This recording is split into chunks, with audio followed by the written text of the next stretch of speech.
Hi again, everyone. Gary Digital Williams here on Boxing Along the Beltway, our news and notes, and took a week off, had a lot of things going on, including the celebration of my 23rd wedding anniversary. So I'd like to wish my wife, Evelyn James Williams, a happy 23rd anniversary. We celebrated that on July 9th. So congratulations on that. So this is kind of an anniversary month for me because not only is it the 23rd anniversary of my marriage in July, but also the 12th anniversary of the blog Boxing Along the Beltway. So we're happy to do that. We'll celebrate that later on in the month. But we're going to catch up on some things, especially in the amateur ranks. Big accomplishments for our juniors and our young amateurs this past week at the Charleston Civic Center in Charleston, West Virginia. We'll talk about that a little bit. And also, we'll continue to preview what is going to be a big 3 days of boxing for the Beltway, in and out of the Beltway, mostly in the Beltway, because we do have cards on Thursday, July 13th and Saturday, July 15th. So we previewed the July 13th card on our last News and Notes podcast. We'll be on the air live from Michael's 8th Avenue in Glen Burnie, Maryland for the Baltimore Pro Boxing card.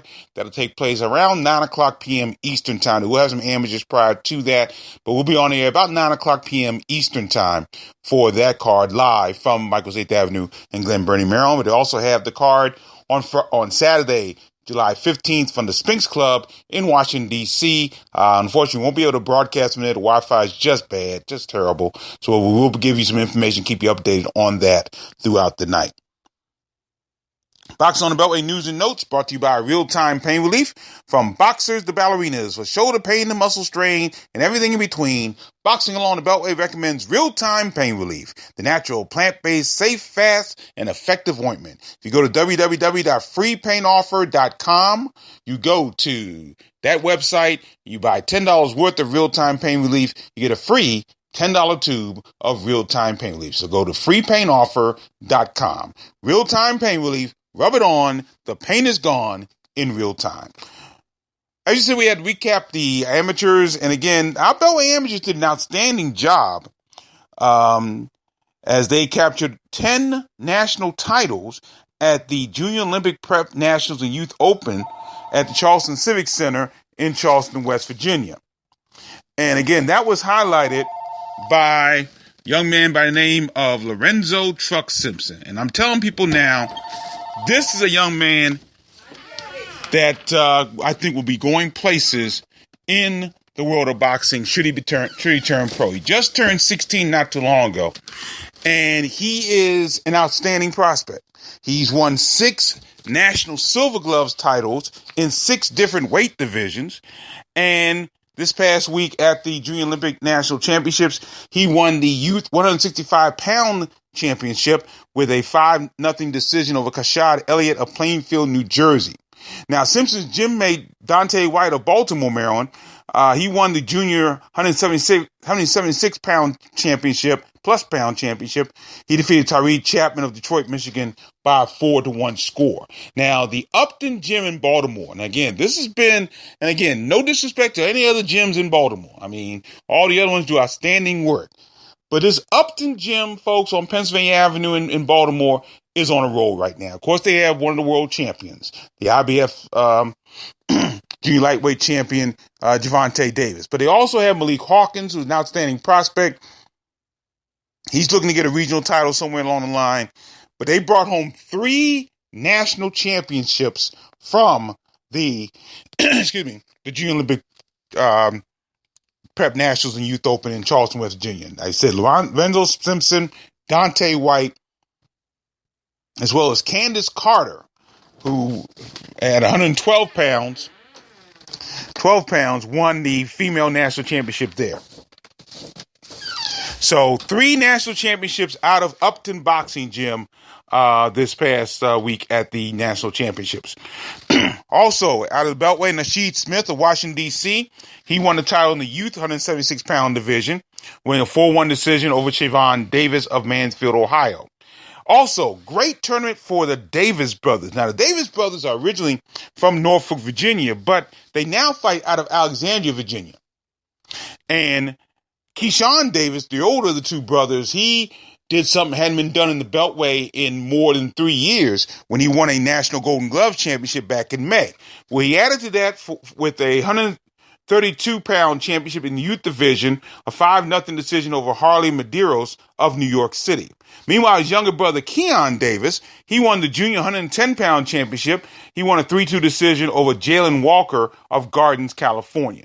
And as you said, they had 10 national championships from the Beltway, also winning championships during the tournament. Kyrie Kelly of Washington, D.C., won the Pee Wee 8 Open 65-pound division. Anthony Gibson won the Pee Wee 9-10 novice division, 85 pounds. Kalik Harrison out of Fort Washington, Maryland. Gibson's out of Washington, D.C., by the way. Harrison out of Fort Washington, Maryland, won the Bantam 95-pound division. Jaleel Hackett, and boy, he has come on over the past few years. Jaleel Hackett won the intermediate 114-pound division. And that basically it. So you add those to the ones we already mentioned. Grand total of 10 national championships. And I know the PVA part of the Beltway, Pony Valley Association, they won a total of 21 medals from the Junior Olympic Prep Nationals and Youth Open. So great work, and the South Atlantic Association did well. Virginia did very well. So an outstanding performance for the Beltway at the Junior Olympic Nationals this past week. So now we turn our attention to this coming week, and during the week, again, 3 days of Beltway boxing, 2 of them in the area, 1 outside the area. Of course, we talked about last week the July 13th show at Michael 8th Avenue, Glen Burnie, Maryland. That's the show that's featuring the likes of Alexander Marine, Dangerous Donald Wallace. The main event is Jesse Niccolo taking on Sherman Artis. So that is part of the card. We went through the whole card last week. As far as we know, nothing has changed with the card. So we should be in good shape coming up on Thursday, July 13th. And once again, we're on the air, 9 p.m. Eastern Time for Michael's 8th Avenue in Glen Burnie, Maryland. But then on Friday, July 14th, we have a couple of Beltway boxers on a card at the Buffalo Run Casino in Miami, Oklahoma. And for some reason, the card that is the schedule for the longest amount of rounds is not on television. Now, I don't understand this, but be it as it may. It's Antoine Action Douglas out of Burke, Virginia. He is on card for the vacant WBA NABA middleweight championship. And Antoine Douglas, 21-1-1, 15 KOs. He'll take on Bruno Tiburon Sandoval of Mexico City, Mexico, for the WBA NABA middleweight championship. Once again, Douglas, 21-1-1, 15 KOs. He's won 2 bouts since he suffered his only loss, and that was to Ivanto Kurtz, who right now is in a whole lot of legal trouble. I mean, he's got the racketeering police after him. He was scheduled to fight for a world title, but that won't happen. But that's the only loss that Antoine Douglas has. But he's won 2 straight since then, including a bout for the Fecker Box middleweight championship. He beat Eduardo Mercedes on March 27th in the Dominican Republic, scored a second-round knockout there. His opponent, Bruno Sandoval, fights in the United States for the very first time in his pro career. He lost his second bout in his career. He's 19-2-1 with 15 KOs. His most recent loss came to Ryota Murata. He's scheduled to have a world title shot very soon. He lost by 3rd-round knockout in Tokyo, Japan. So Sandoval should be interesting to see what happens. He's fought 100 rounds in his pro career. Douglas right behind him at 97 going into this bout. And that's a scheduled 10-round bout, but for some reason, that bout will not be on the telecast. And I don't understand that. One of the bouts that will be on the telecast, however, is a bout that I think came about because of the great performance that this man had back on April 14th at the MGM National Harbor Casino in Oxon Hill, Maryland. That's, of course, Glenn DeZern Jr. out of Baltimore, Maryland, undefeated, 9-0, 6 KOs. He'll take on Adam Montequia Lopez out of San Antonio, Texas. He's 16-1-1 with 8 KOs. That bout, I believe, is scheduled for either 6 or 8 rounds. I think it's 8 rounds, actually.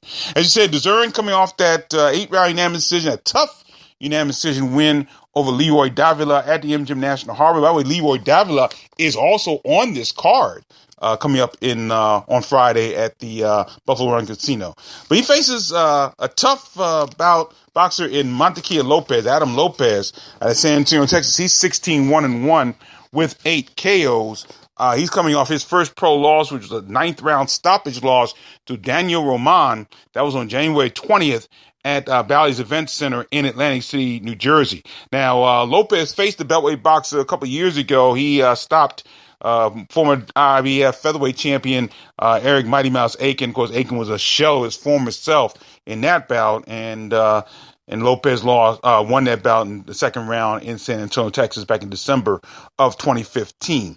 But a lot of people like Lopez, a solid boxer. We'll see what he does against Glenn DeZern, who, again, came off a real tough bout in his last outing on that card. And also on that card on July 14th, Rolando Ironman Shanae, who's fought here a number of times in the Beltway, he'll be on that card as well. So that is on Showbox, the new generation, as part of a quadruple header. And again, as they tell us, the Douglas fight might be streamed online, but the DeZern fight will be a part of the quadruple header that'll be shown on Showbox, the new generation, coming up this Friday, July 14th, from the Buffalo Run Casino in Miami, Oklahoma. Now let's turn our attention to Saturday night, July 15th, the GQ Promotions card that'll take place at the Sphinx Club in Washington, D.C. I would suggest you take the Metro to get there, and since they have now lengthened the time to 1 o'clock on weekends, you should be able to get in and out of there without any problem. Now, this is a GQ Promotions card, we said, and of course, the GQ and GQ Promotions is Jerome Quigley out of Montgomery Village, Maryland. He undefeated welterweight, 16-0, 15 KOs. He'll be challenging for the vacant United States Boxing Organization, USBO, welterweight title, where he takes on Luis Roca Hernandez of Rio Piedras, Puerto Rico, and that bout scheduled for 10 rounds. Now, Quigley last fought on March 25th on the last GQ Promotions card. That took place at the University of the District of Columbia Physical Activity Center in D.C. You heard that card right here on the Boxing on the Beltway Google app for Android on March 25th. Quigley scored a 4th-round TKO in that bout against Dennis Sharp. Hernandez is 16-4 with 9 KOs. He broke a 2-bout losing streak with a first-round TKO over the debuting Roman Jardley Juarez Castro. That was on March 18th in Gusave, Sinaloa, Mexico. Now, Hernandez has fought some pretty decent competition, including the likes of Rashidi Ellis and also the U.S. Olympian Terrell Gausha is one of Hernandez's former opponents as well. So this guy could be no joke. And again, neither Quigley nor Hernandez, other than the 2 boxers I just mentioned for Hernandez, have fought a lot of great competition, but I think it's still going to be a test to see where Jerome Quigley is at his career, because Quigley has fought very few people with the type of record that Hernandez has. So that's our main event, a 10-round bout for the vacant USBO welterweight title, Jerome Quigley versus Luis Hernandez.